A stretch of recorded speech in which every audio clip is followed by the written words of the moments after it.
한화그룹이 세계 회사에 분산돼 있던 방산 사업을 한화 에어로스페이스로 통합해 종합 방산 기업으로 도약하겠다는 구상을 내놨습니다. 지주 사격인 한화는 한화 정밀기계와 건설을 흡수 합병한 뒤 소재 장비 인프라 분야로 사업을 전문화합니다. 한국과 미국 간의 원전 양해각서가 사실상 공식 발표만을 남겨둔 것으로 확인됐습니다. 한국이 미국 원자로 모델을 활용해 원전을 수출하더라도 지적 재산권을 문제 삼지 않는다는 내용이 포함될 전망입니다. 정부가 비대면 진료 중개 플랫폼 업계와 간담회를 통해 비대면 진료 제도화를 검토하고 나섰습니다. 의료계 반발로 주춤했던 사업 전환점을 맞을지 주목되고 있습니다. 코웨이를 중심으로 침대 매트리스 렌탈 시장이 급성장하고 있습니다. 클리닝 서비스와 저렴한 초기 비용이 불황기에도 소비자 마음을 사로잡고 있다는 분석입니다. 여러분 안녕하십니까. 7월 29일 뉴스플러스 시작합니다. 먼저 우리 증시 소식부터 박찬희 기자와 알아보겠습니다. 박 기자, 요 며칠 계속 상승 흐름을 타는 것 같아요. 맞습니다. 이 우리 증시는 FOMC라는 그런 이벤트를 소화하면서 안도 랠리가 계속 이어졌습니다. 코스피는 5거래일 그리고 코스닥은 4거래일 내리 상승했는데요. 네. 코스피 지수가 5거래일 내리 상승한 것은 지난해 12월 9일 이후 약 8개월 만입니다. 간밤 미국의 2분기 GDP 성장률이 또다시 마이너스를 기록했지만 오히려 증시에는 상승 재료가 됐습니다. 이 두 개 분기 연속 마이너스를 기록했지만 0.9% 감소하는 데 그치면서 이 감소폭이 완화됐기 때문인데요. 여기에 경기 침체가 계속된 점이 연준의 금리 인상 속도가 완화될 것이라는 기대감을 키우는 요인이 됐습니다. 장 마감 이후 애플이 깜짝 호실적을 발표한 점도 호재로 작용했습니다. 이에 따라 미국 선물지수가 강세를 보였고 우리 증시에서는 네이버와 카카오의 그 주가 상승률을 견인했습니다. 제가 어제 주목해보면 좋겠다라고 말씀을 드렸었는데요. 그러니까요. 네, 한편 전날 20원 가까이 하락했던 원달러 환율은 오늘 소폭 반등했습니다. 3원 오르는 데 그치면서 이 1,300원대에서 지지력을 확인하고 있습니다. 네. 어제도 그렇고 오늘도 그렇고 지금 빨간불은 켜지긴 했는데 미국장에 비해서는 회복력이 좀 약한 모습이거든요. 몇 가지 원인들이 좀 지목이 되고 있는데 첫 번째는 이제 중국의 경기 둔화 문제입니다. 중국 2분기 GDP가 최악으로 나왔죠. 그럼에도 불구하고 중국의 공산당 지도부의 어떤 경기 부양 의지가 굉장히 약하다. 이런 점들이 우리 수출 기업들의 좀 부정적이다 이런 평가들이 나오는 것 같고 두 번째는 미국의 이제 빅테크들 실적이 상대적으로 우리보다 좀 견조했다는 겁니다. 이 달러 강세만 없었으면 더 괜찮았을 거다 이런 분석이 나오고 있는데 반대로 말하면 우리 수출 기업들은 달러 강세 없으면 체질 약해져 있다 이런 의미거든요. 그런 의미에서 이 다음 주 월요일 나오는 7월 이 무역 수지 상당히 좀 걱정이 됩니다. 지금까지는 이제 원자재 가격 부담 때문에 좀 수입이 늘어서 걱정이었다면 이제는 경기 둔화로 수출이 줄어드는 걸 걱정해야 되는 상황입니다. 박 기자, 예. 그렇다면 이 8월에 우리 증시는 어떤 흐름을 이어갈 거냐 관심이 굉장히 갈 수밖에 없는 부분인데 좀 알아봤다고요? 네, 증권업계에서는 긍정적인 전망에 힘을 실었습니다. 우리 증시가 다음 달에 계단식 회복세를 이어갈 것이다라고 입을 모았는데요. 특히 자동차, IT, 헬스케어 업종이 유망하다라고 조언합니다. 자세한 내용 박혜린 기자가 취재했습니다. 2분기 연속 GDP 성장률이 마이너스를 기록한 미국. 경기 침체 우려가 가시화되고 있지만 한미 증시는 일제히 상승 마감했습니다. 오히려 연준이 9월 금리 인상 규모를 축소할 것이란 기대감에 투심이 회복된 겁니다. 이를 두고 전문가들은 최근 증시가 선반영된 악재에 둔감하고 반영되지 않은 호재에는 민감한 방향으로 전환되고 있다고 분석합니다. 그간 하방 압력을 크게 받아온 증시가 악재에 내성이 생겼다는 겁니다. GDP가 안 좋게 나오긴 했는데 실질적으로 이게 그러니까 재고에서 많이 깎아먹은 거지 미국 쪽 소비는 나쁘지 않았다고 나왔잖아요. 소비가 그래도 유지가 된다면 우리는 나쁘진 않거든요. 통화정책 불확실성이 좀 해소되면서 과대하게 낙폭이 컸던 업종 위주로 레벨 자체는 조금 더 올라올 수 있다. 증권가에선 내달 코스피가 계단식 회복세를 이어갈 것으로 보며 평균 2,300에서 2,580선에서 움직일 것으로 예상합니다. 특히 자동차와 IT, 헬스케어 업종이 공통적인 유망 업종으로 꼽힙니다. 그간 금리 인상 우려에 따른 낙폭이 과했고 3분기 실적 눈높이가 상향 조정되는 업종에 주목하라는 겁니다. 한미 간 기준금리 역전에 대한 우려에 대해선 국내 증시의 발목을 잡지 않을 것이란 예측이 나옵니다. 외환 보유고 대비 단기 외채 비율이 안정적이고 유동성 공급 협력 방안 등을 감안하면 급격한 환율의 쏠림 현상은 제어될 것이란 전망입니다. 한편 시장은 내달 10일 발표될 미국의 7월 소비자 물가지수가 분수령이 될 것으로 보고 촉각을 기울이고 있습니다. 바닥 잡고 올라오는 그림을 그리지 않을까 이렇게 보고 있는데 8월달 인플레이션 지표 이거 하나 빼고는 나머지들은 그렇게 매크로가 시장 괴롭히는 요소는 많지 않다 이렇게 생각하고 있어요. 데이터들을 보면은 대부분 다 피크아웃을 가리키고 있어가지고 다시 앞자리 팔자로 내려갈 것 같아요.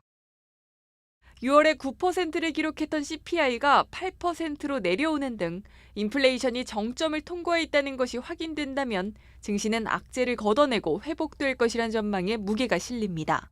한국경제TV 박혜린입니다. 네, 미국의 7월 CPI를 주목해서 보라는 조언까지 들어봤습니다.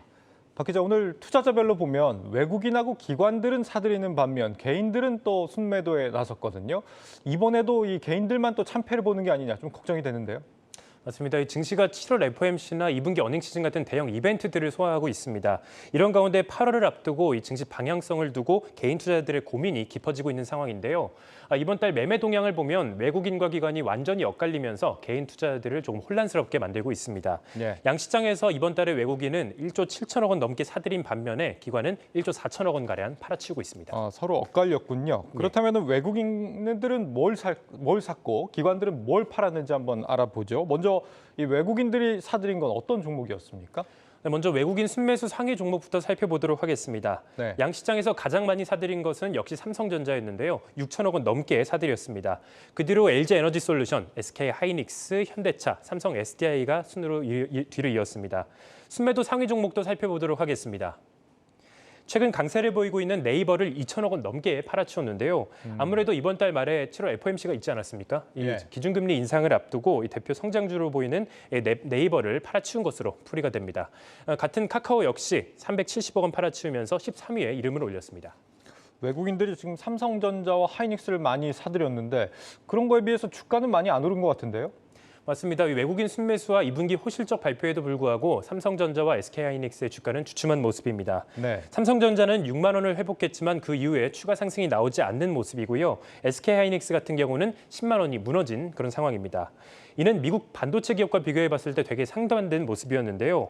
7월 이 서학개미 순매수 상위 종목 중에서 반도체 관련 종목으로는 3위에 SOXS, 그리고 4위에 SOXL, 그리고 16위에 ASML이 있었습니다.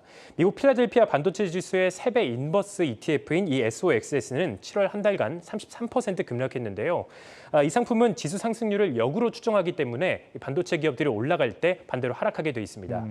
반면 3배 레버리지 ETF인 SOXL 같은 경우는 33% 급등했고 네덜란드 반도체 기업인 ASML 같은 경우는 14% 올랐습니다.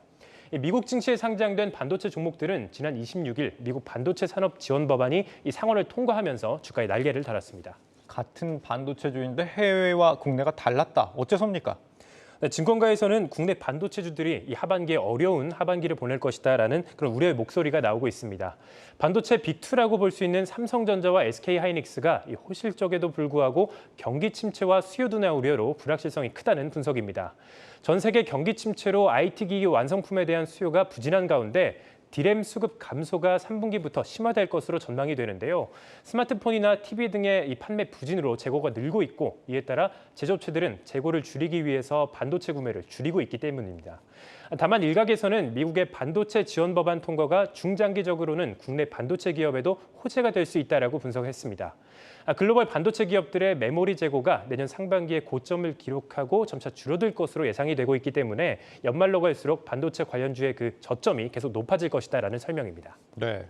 다음으로 기관들은 이번 달에 대거 팔아치웠다라고 했는데 앞서 말한 우리가 이 반도체 주가 왜 올랐는지, 왜 안 올랐는지 이걸 보면 좀 알 수 있겠는데요.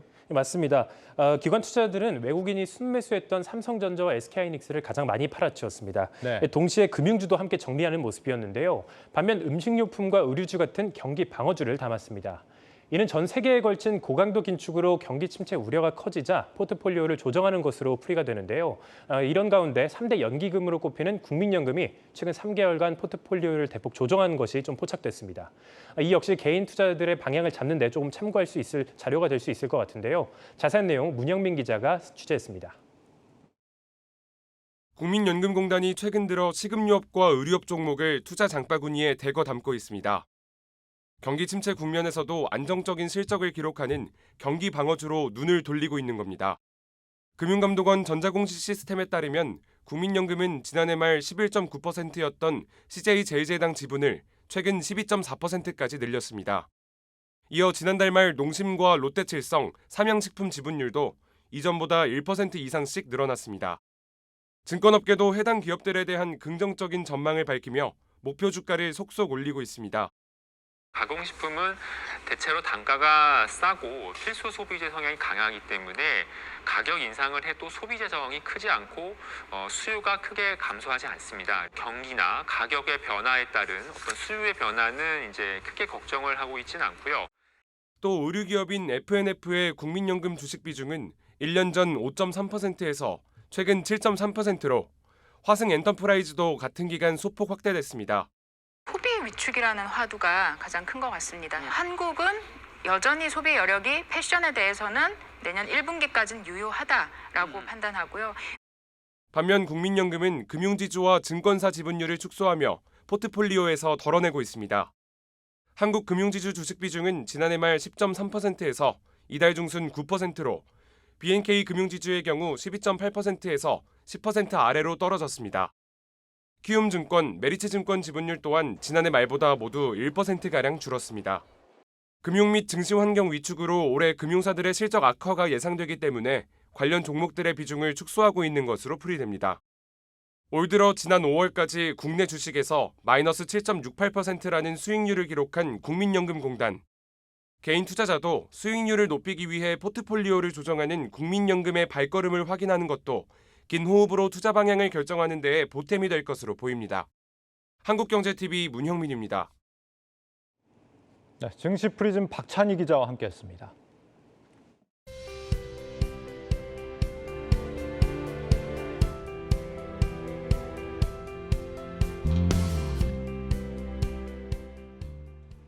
네, 글로벌 증시 상황도 짚어보겠습니다. 고웨스트 이지우 기자와 함께하겠습니다.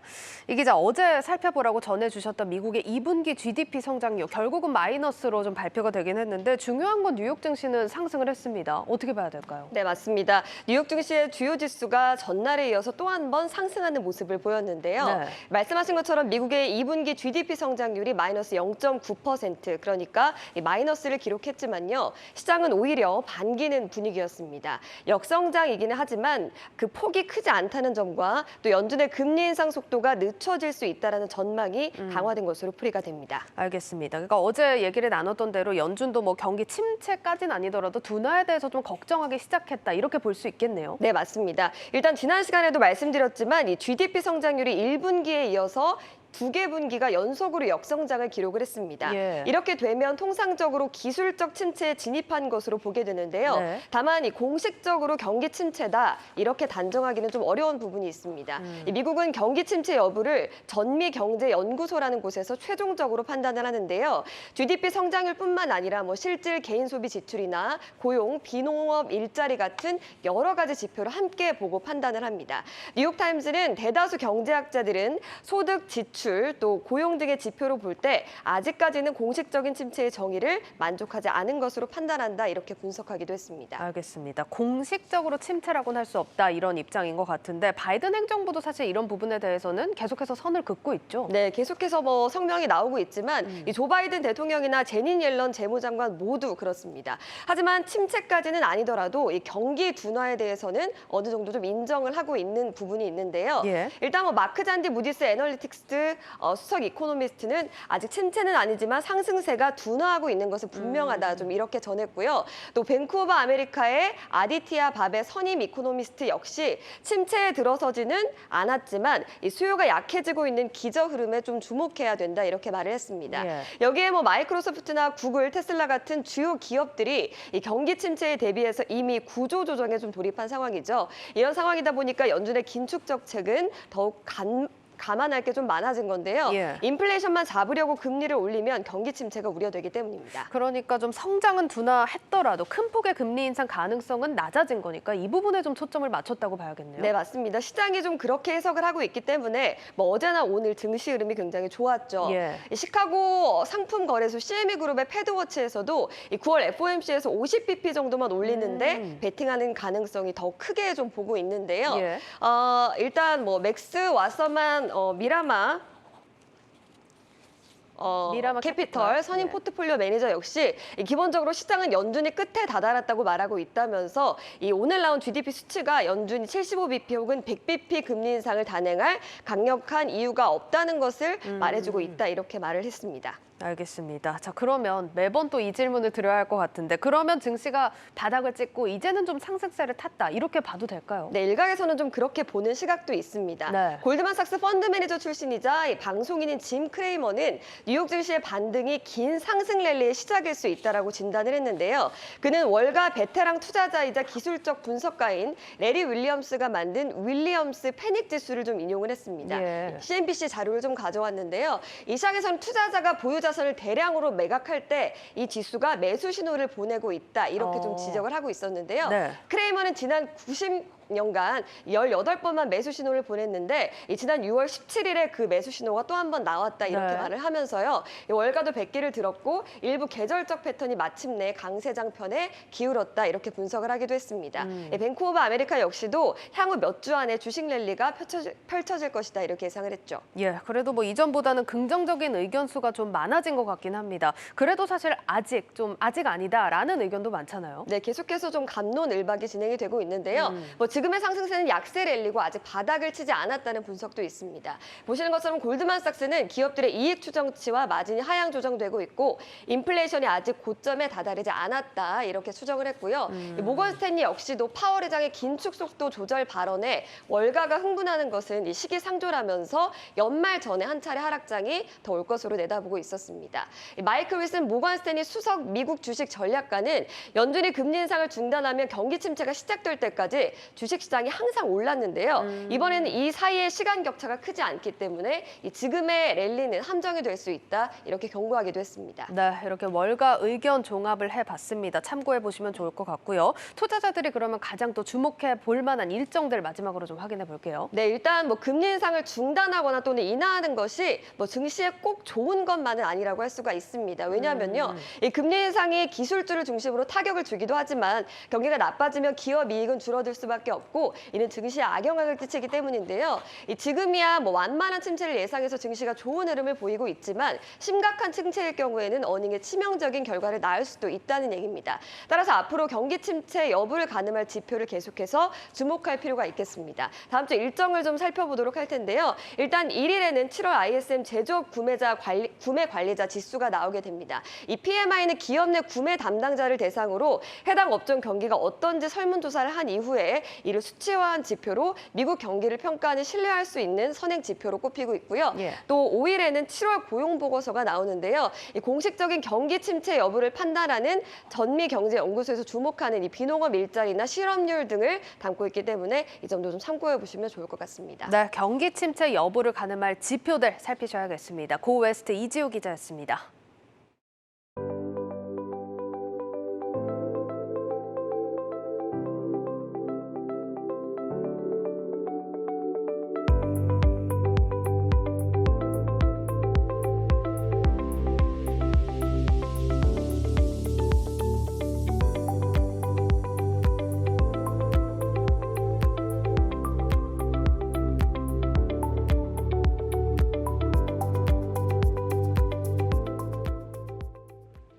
비대면 진료 플랫폼으로 병원 진료를 받는 서비스와 관련해 정부가 가이드라인을 공개했습니다. 사실상 제도권 편입이라는 해석과 함께 의료계에서는 우려하는 목소리도 나옵니다. 김수진 기자의 리포트 보시고 이어가겠습니다. 대표 비대면 진료 플랫폼 업체인 닥터나우에 방문한 보건복지부. 이 자리에서는 비대면 진료와 관련한 정부의 첫 번째 가이드라인이 공개됐습니다. 코로나19로 비대면 진료가 한시적으로 허용되면서 플랫폼을 이용하는 사람들이 늘어나자 오남용 등 다양한 문제를 막기 위해 만든 조치입니다. 지금 서비스를 제공하는 중개 플랫폼 업체들이 순기능을 부각시킬 수 있도록 역할이 중요하기 때문에 현장에서 잘 적용될 수 있도록 비대면 진료 플랫폼 가이드라인을 마련했고, 가이드라인에 따르면 플랫폼은 약값 할인 등 호객 행위로 의료기관이나 약국 선택에 영향을 주면 안 되고 약품명이나 효과도 안내할 수 없습니다. 그동안 불법 행위라는 오명까지 받았던 비대면 진료 플랫폼 업계는 하나의 산업으로 인정받은 것과 다름없다는 반응입니다. 기존에는 이제 플랫폼을 견지해가지고 가이드라인이 나온 적이 없었고요. 매우 고무적인 첫 걸음이라고 생각하고요. 비대면 진료를 가능하게 했던 이제 플랫폼에 대한 어떤 중요성과 효용성이 입증된 그런 계기이지 않을까 생각합니다. 한동안 잠잠했던 비대면 진료 문제가 공론화되면서 사회적 갈등이 다시 제기될 가능성도 배제할 수 없습니다. 실제로 의학업계와 비대면 진료 플랫폼과의 충돌 과정에서 불거진 문제가 명확하게 해결되지 않았기 때문입니다. 한시적으로 무분별하게 시행되는 이런 비대면 진료에 대한 최소한의 권고사항이 필요하기 때문에 이런 가이드라인이 나왔지만 이거 자체가 사실 규제력이나 뭐 이런 게 크게 있지는 않아요. 부작용들이 소수의 환자에게 굉장히 치명적인 방향으로 갈 수 있다고 생각을 하기 때문에 이제 고려를 해야 되는 부분들이 많은 거고요. 의료계는 비대면 진료 자체를 반대하지는 않지만 환자 안전을 위해서는 촘촘한 합의를 통해 별도의 기준을 세워야 한다는 입장입니다. 선진국에서는 비대면 진료가 활발하게 이루어지는 만큼 국내 실정에 맞는 사회적 합의가 빠르게 이루어질 때입니다. 한국경제TV 김수진입니다. 정부가 이렇게 비대면 진료 가이드라인을 내놓으면서 관련 산업 성장에 물꼬가 트였다는 분석이 나옵니다. 하지만 관련 기업들의 주가는 지지부진하다고 하는데 IT 바이오부 고영욱 기자와 상황 짚어보도록 하겠습니다. 고 기자, 이제 비대면 진료 거스를 수 없는 대세가 됐다, 이렇게 좀 볼 수 있을까요? 네, 그렇습니다. 지난 2020년 2월에 정부가 코로나19 때문에 이제 비대면 진료를 이제 본격적으로 허용을 했죠. 예. 했는데 이제 도입 첫 달 비대면 진료 건수를 보면은 24,000건이었습니다. 그런데 이달 7일 누적 기준으로 2,300만 건을 넘었습니다. 이게 1,000배 가까이 늘어난 거죠. 정말 폭발적인 성장세인데 이 과정에서 플랫폼 기업들의 비대면 진료 플랫폼 기업들의 개수도 30여 곳까지 늘었습니다. 특히 이제 시장 1위 업체인 닥터나우 같은 경우에는 지금 이용 건수가 600만 건을 넘어선 상황이고요. 예. 이 이제 글로벌 시장 조사 기관에 따르면은 이제 전 세계 비대면 시장 진료 규모가 2027년에는 한 670조 원에 이를 것이다, 이런 전망도 나오고 있습니다. 알겠습니다. 여기서 근데 말하는 비대면 진료라는 게 우리가 생각하는 원격 의료랑 같은 개념입니까? 네, 이게 사실 좀 엄밀히 따지면은 그 원격 의료가 비대면 진료를 포함하는 조금 더 큰 개념입니다. 그런데 이제 오늘 이 지금 설명에서는 좀 비슷하다고 간주를 하고 이어서 좀 말씀을 드리겠습니다. 예, 알겠습니다. 자, 근데 원격 의료, 이전부터 사실 의료계 반발이 좀 심해서 좀 골머리를 앓았던 분야 아닙니까? 맞습니다. 사실 원격 의료는 그동안 의료계에서는 거의 금기시 돼 왔던 얘기인데, 큰 틀에서 보면은 이제 환자의 안전을 위해서 신중히 접근을 해야 된다는 주장이고요.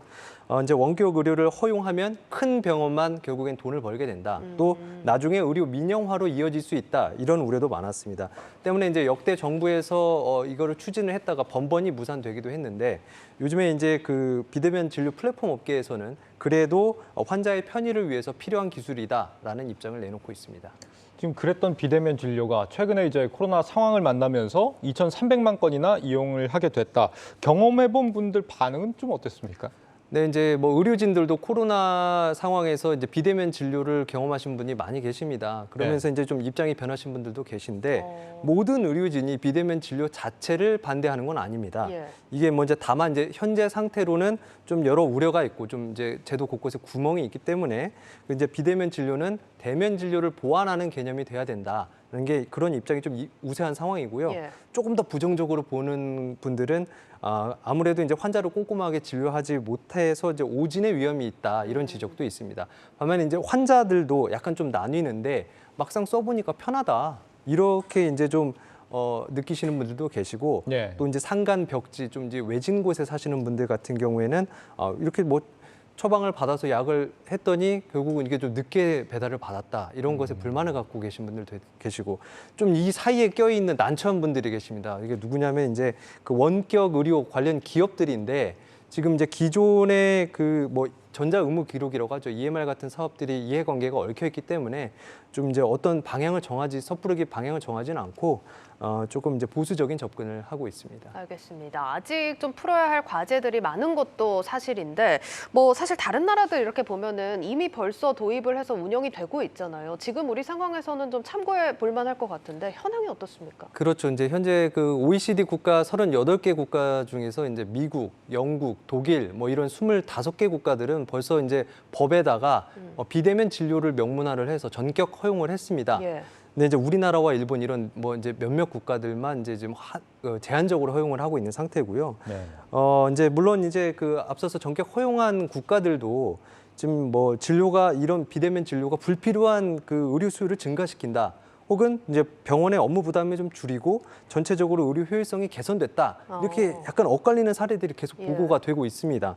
다만 이제 공식적으로 이렇게 그 제도적 틀을 갖추게 되면 이제 규제 불확실성이 좀 없어지고 기업의 성장에도 좀 도움이 된다고 볼 수 있는데 그 아마존의 사례를 좀 들어볼 수 있습니다. 아마존이 이제 2018년에 온라인 약국 필팩을 인수하지 않았습니까? 예. 또 최근에는 이제 원격 의료 24시간 동안 원격 의료를 하는 그 원 메디칼까지 인수를 해서 관련 생태계를 만들고 있다. 이런 점을 좀 참고해 볼 필요가 있을 것 같습니다. 이 제도화가 되게 되면 어쨌거나 관련 시장은 커질 거다 이런 전망이 나올 법한데 네. 그렇다면 정부가 이렇게 가이드라인을 내놨을 때 관련주들이 좀 수혜를 보거나 그럴 걸로 예상을 하는데 실제로는 그렇지 않았다면서요. 어째서입니까?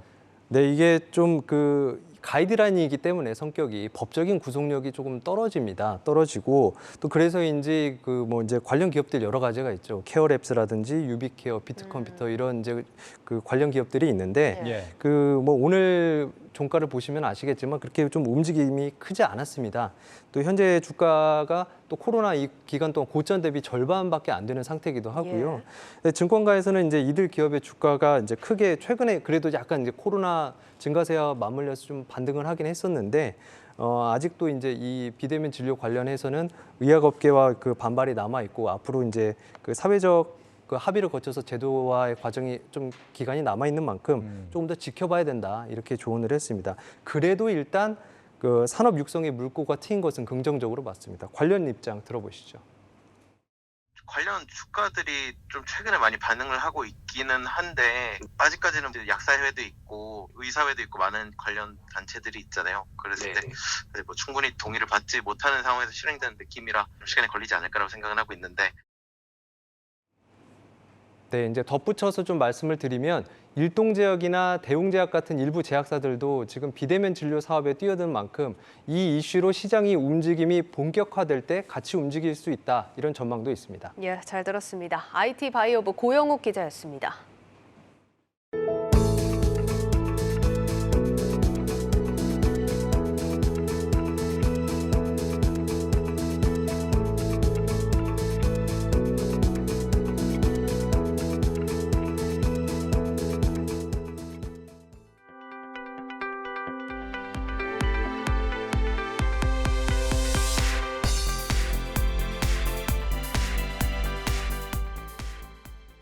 한미 원전 동맹의 구체적인 양해각서가 조만간 체결될 것으로 보입니다. 우리 원전 수출에 큰 걸림돌이었던 지적재산권 문제를 놓고 양국이 공감대를 형성한 것으로 한국경제TV 취재 결과 확인됐습니다. 문성필 기자의 단독 보도입니다.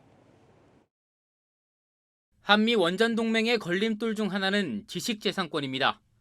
한국이 세계 원전 시장에 내놓은 차세대형 원전이 미국 원자력 발전 기술 보유 기업인 웨스팅하우스의 기술을 기반으로 개발됐기 때문입니다. 정부 관계자는 미국이 한국의 차세대형 원전 지식재산권을 더 이상 문제 삼지 않기로 한 것으로 알고 있다며 협의가 마무리 단계라고 말했습니다. 이 내용은 한미 양국이 지난 5월 정상회담에서 합의한 원전 기술 이전 수출 협력 관련 양해각서에 들어갈 예정입니다.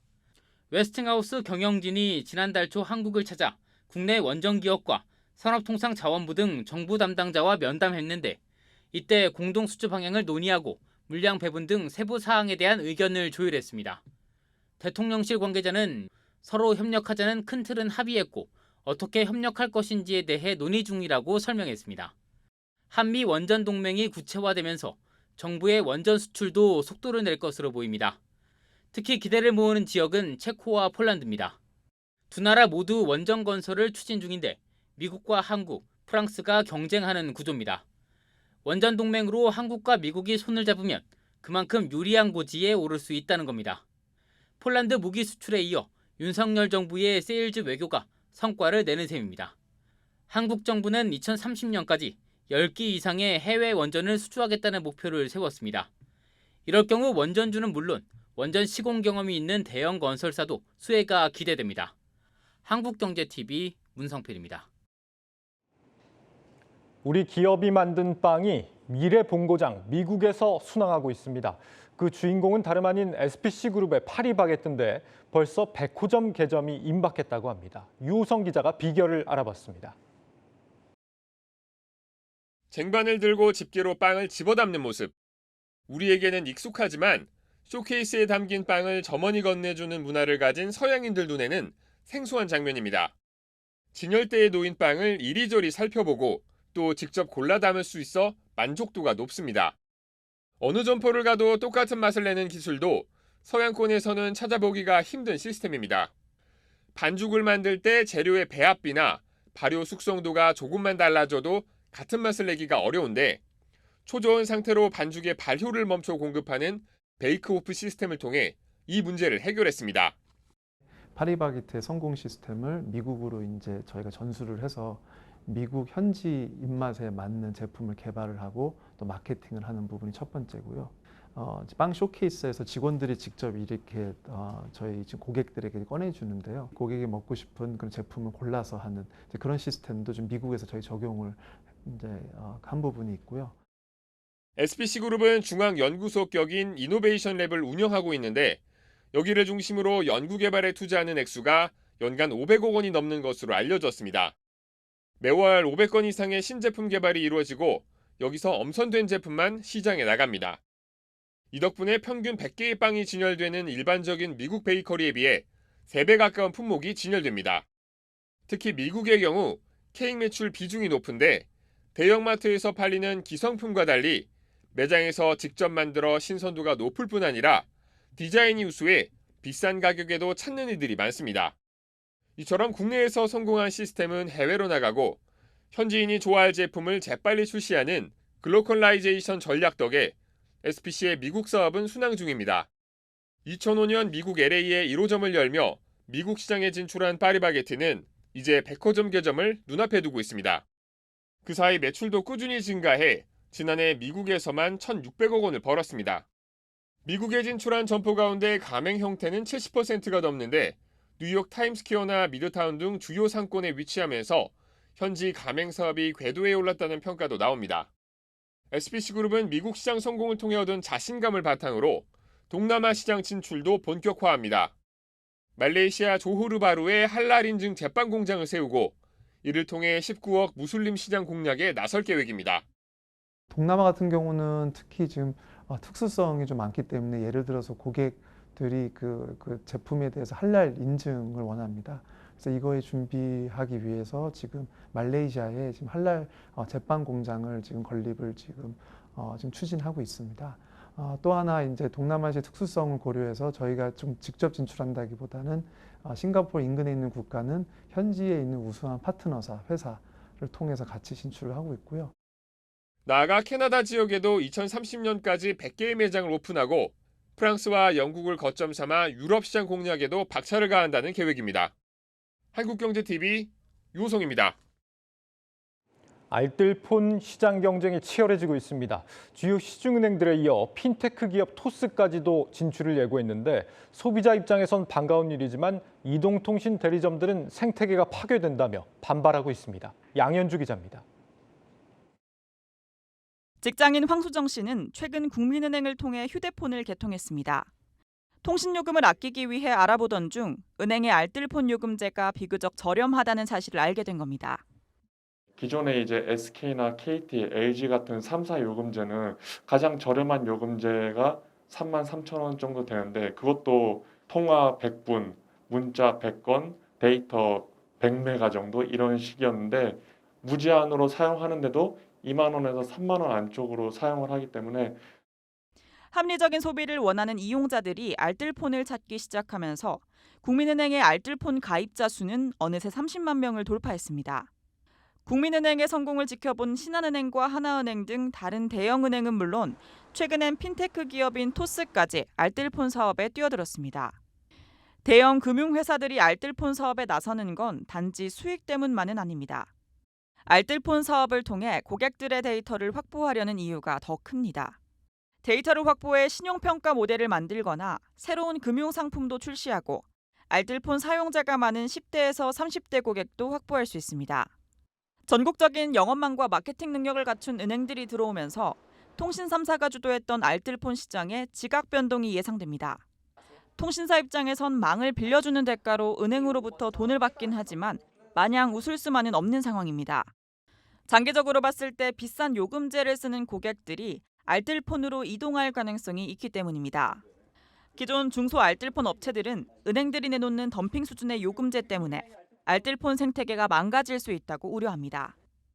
이 통사에 지급해야 하는 도매대가보다 낮은 요금제를 작년에 이어 올해도 지속적으로 덤핑 수준으로 판매하면서까지 통신시장을 혼탁하게 만들며 가입자 빼앗기에 열을 올리고 있다.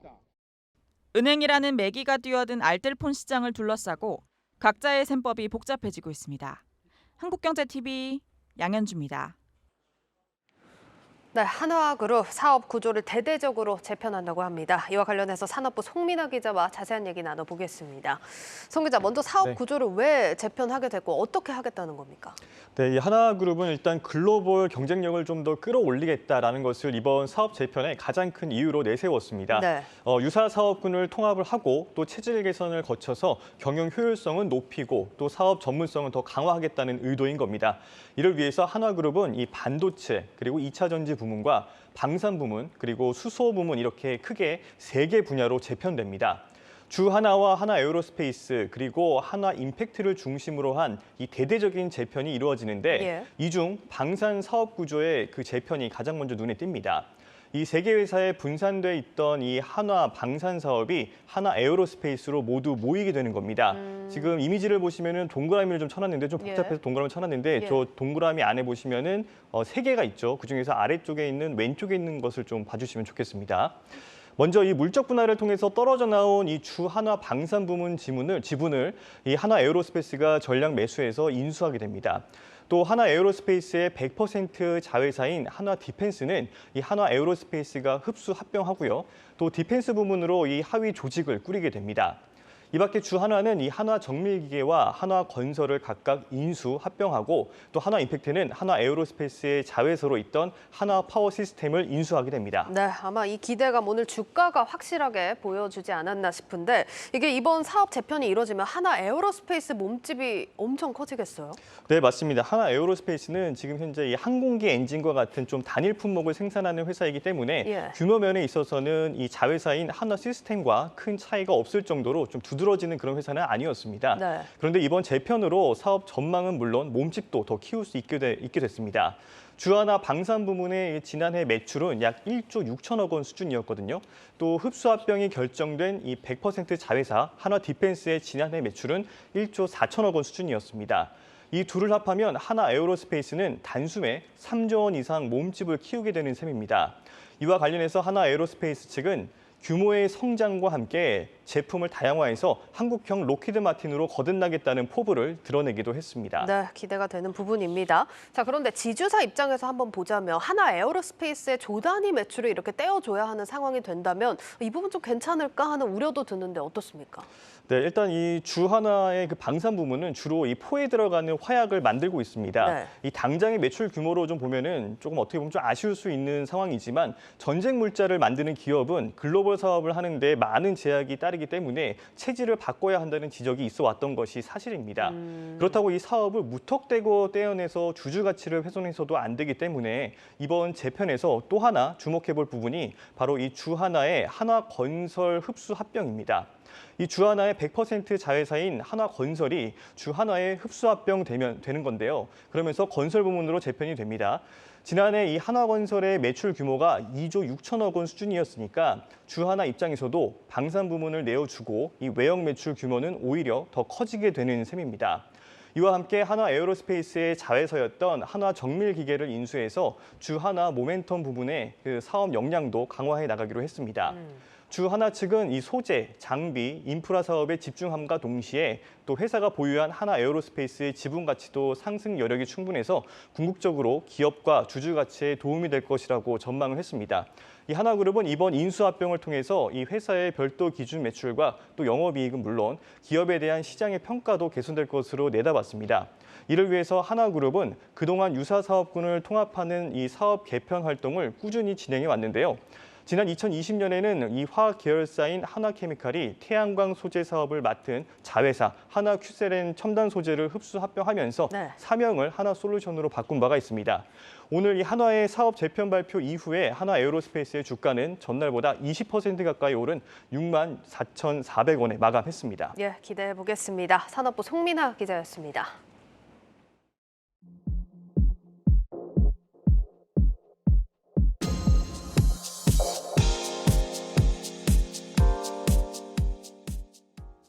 정부가 공공기관들의 방만 경영을 지적하며 대수술을 예고했습니다. 업무와 연관성이 없는 건물과 자산을 매각하고 정원과 보수도 줄이기로 했습니다. 이민재 기자입니다.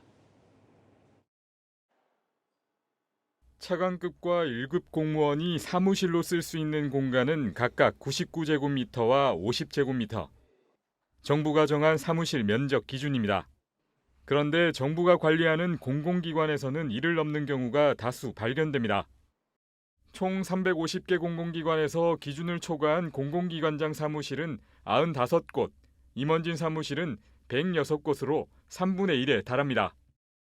적은 수의 기관이 아니라고 하는 것을 파악을 했고요. 혁신 가이드라인에 따라서 8월 말에 그런 청사 효율화 계획까지도 공공기관들이 주무부처랑 협의해서 제출할 겁니다. 그래서 그런 부분들이 다 정리되고 조정이 되면은 구체적인 기관까지도 추후에 발표할 수 있을 것 같습니다. 직원들의 1인당 업무 면적까지 조사해 기준을 넘으면 줄이고 남는 공간은 매각하거나 임대할 예정입니다. 이에 맞춰 자산 가치가 높은 청사는 매각 등을 진행하고 업무 연관성이 낮은 토지, 건물과 콘도, 골프 회원권도 모두 팔기로 결정했습니다. 민간과 비교해 경쟁력이 없다고 판단되는 공공기관 부서나 업무는 통폐합할 계획입니다. 또 내년부터 공공기관의 정원과 보수도 조정할 방침입니다. 부행장, 본부장 등 비슷한 직위를 없애고 간부수를 축소하는 것이 그 일환입니다. 경상경비 3% 이상, 업무추진비 10% 이상 삭감하면서 임직원 보수를 조정하기로 했는데 조사 결과에 따라 일부 공공기관의 임금이 줄어들 수 있다고 설명했습니다. 비대한 조직 인력의 슬림화를 통해 2023년도 공공기관 정원을 감축하겠습니다. 새 정부에서는 공공기관의 비효율과 방만 경영을 더 이상 용납하지 않겠습니다. 정부는 연내 기관별 혁신 계획을 확정해 순차적으로 관련 절차를 진행할 예정입니다. 한국경제TV 이민재입니다. 현대카드가 기업과 제휴해 특화된 혜택을 주는 이른바 PLCC로 돌풍을 일으키고 있습니다. 항공과 자동차, 플랫폼 기업까지 사실상 전 업권에서 충성 고객을 확보했다는 평가입니다. 장슬기 기자입니다. 카드업계 주류로 자리 잡은 PLCC, 상업자 전용 신용카드입니다. 카드사가 한 기업과 제휴를 맺고 상품 개발부터 마케팅까지 전 과정을 협업해 만드는 카드를 의미합니다. PLCC 열풍을 이끈 곳은 바로 현대카드. 현대카드는 지난 2015년 이마트 PLCC를 시작으로 현재 소카, 배달의 민족, 스타벅스, 그리고 대한항공과 현대차에 이어 최근에는 여가문화 플랫폼인 야놀자와 손잡으며 사실상 전업권 라인업을 갖췄습니다. 그중 현대차 PLCC는 유례 없는 200만 장 발급을 넘어섰고 지마켓카드는 100만 장 발급을 돌파하는 성적을 냈습니다. 정태영 현대카드 부회장의 핵심 전략은 바로 챔피언 브랜드와의 파트너십입니다. 각 업권의 1등사와 손잡고 해당 분야에서 특화된 혜택을 제공하는 데다 여기에 그치지 않고 1등사와의 데이터 교류를 통해 공동 마케팅을 펼쳐나가는 방식입니다. 실제 정 부회장은 PLCC 분야의 집중 연구를 위해 지난 2015년 카드업계 최초로 PLCC 팀을 신설하고 이후 이 팀을 본부로 격상했습니다. 결제 데이터를 분석해서 파트너사의 마케팅 활동에 도움을 드리고 파트너사의 PLCC 카드를 이용하는 회원의 로열티를 높여주는 게 장점입니다. 현대카드 18개 파트너사 간 데이터 동맹체인 도메인 갤럭시를 더욱 활성화해 나갈 예정입니다. 다만 특정 분야에서만 혜택을 제공하는 PLCC 특성상 기존 범용카드에 비해 수익성이 높지 않다는 점은 한계로 꼽힙니다. 하지만 기존 금융소비자뿐만 아니라 다양한 산업군의 충성 고객을 끌어올 수 있다는 점에선 카드사의 사업 다각화에 큰 강점이 된다는 게 업계의 평가입니다. 카드업계 불황으로 현대카드가 추진하던 IPO는 현재 중단된 상태지만 PLCC 사업으로 축적된 데이터 역량은 향후 현대카드가 플랫폼 기업으로 도약하는 데 큰 역할을 할 것이란 분석도 나옵니다. 한국경제TV 장슬기입니다. 글로벌 환경이 좋지 않은 상황에서도 삼성 SDI가 오늘 사상 최대 실적을 공개했습니다. 경쟁사들이 전기차용 중대형 배터리에 몰입하는 동안 다양한 제품 포트폴리오를 구축한 덕분으로 보입니다. 강미선 기자입니다. 인플레이션과 원자재값 상승 등 똑같은 악재를 겪었지만 K배터리 3사의 2분기 성적표는 확연히 달랐습니다. LG에너지솔루션은 이익이 지난해에 비해 70%나 줄었고 SK온은 적자가 3배나 늘어났지만 삼성 SDI는 홀로 분기 사상 최대 이익을 냈습니다. 배터리 3사 가운데 삼성 SDI만 영업이익률이 10%에 육박하는 남다른 실적을 낸 건 수익성을 꼼꼼히 따지는 내실 위주의 경영 전략 때문입니다. 전기차용 배터리 신제품으로 수익성이 좋아졌고 사실상 시장을 독점하고 있는 원통형 소형 전지가 많은 이익을 냈습니다. 또 OLED와 반도체 소재 등 전자재료 사업이 실적을 뒷받침했습니다. 특히 삼성 SDI는 경쟁사인 LG에너지솔루션 SK온과 달리 수요와 수익성이 확실한 곳에만 투자하면서 차별화에 나서고 있습니다.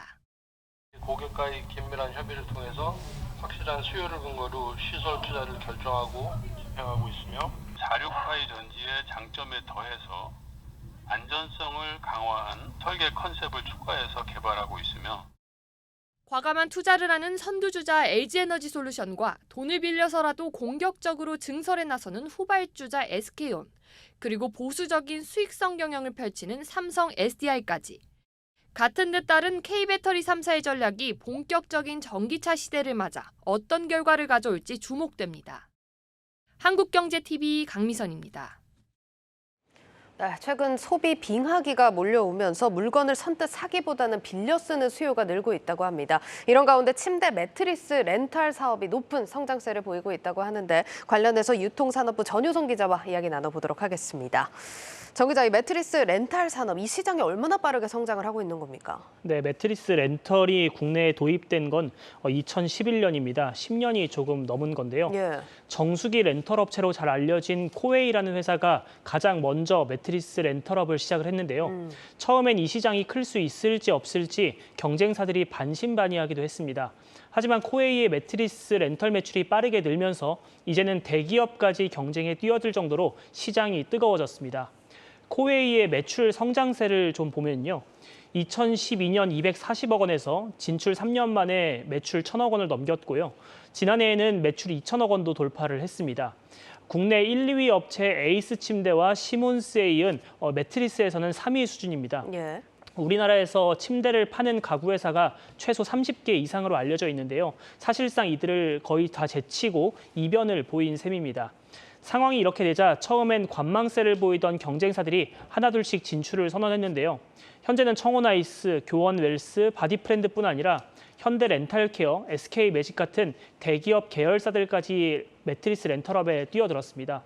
총 7개 업체가 경쟁을 벌이고 있는 셈입니다. 이렇게 되면서 매트리스 시장에서 렌털의 비중은 20%에 육박하는 수준까지 커졌습니다. 성장 속도를 한번 살펴보면요. 시몬스 침대, 에이스 침대처럼 침대를 판매하는 것으로 매출을 올리는 기업들에 비해서 매출 성장세가 크게 높은 셈입니다. 알겠습니다. 자, 그러면 이 렌탈 매트리스 어떤 부분들이 소비자들 마음을 좀 움직였다고 봐야 될까요? 네, 크게 두 가지가 있는데요. 매트리스 클리닝 서비스와 그리고 가격적인 메리트가 있다고 하겠습니다. 먼저 정수기를 렌탈을 하면은 주기적으로 점검원이 방문해서 필터를 교체해주는 서비스를 제공해주지 않습니까? 예. 매트리스 렌털도 좀 비슷한데요. 침대는 몸을 대고 잠을 자는 가구인데다가 세탁이 사실상 어렵잖아요. 그쵸. 그러다 보니까 클리닝 서비스가 핵심이 되겠습니다.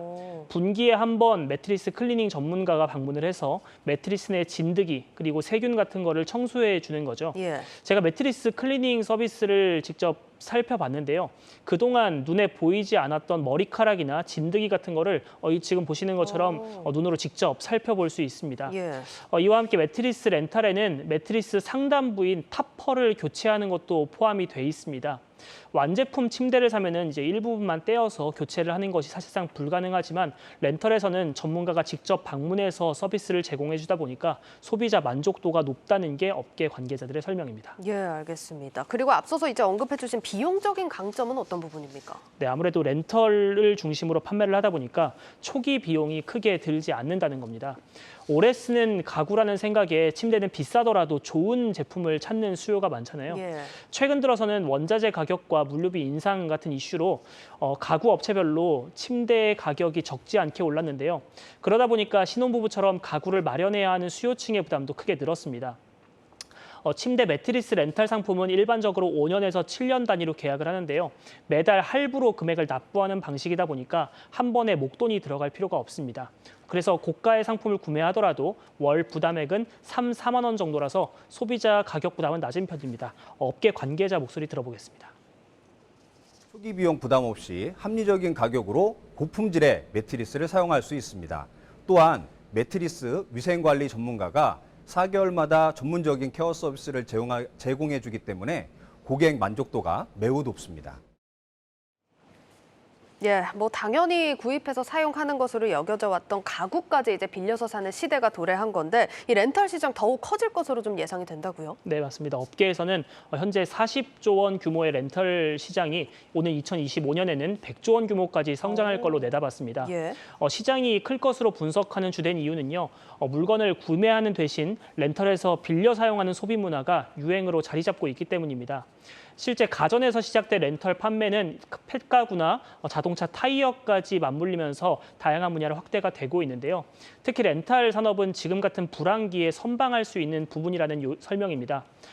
경기 침체가 우려되고 있는 상황에서 소비자들이 소비를 줄이고 있는 시점에 물건을 구매하기보다는 빌려 쓰는 렌탈이 주목을 받게 된다는 거죠. 예, 여기까지 듣도록 하겠습니다. 유통산업부 전효성 기자였습니다. 오늘 저희 뉴스플러스가 준비한 소식도 여기까지입니다. 여러분 고맙습니다.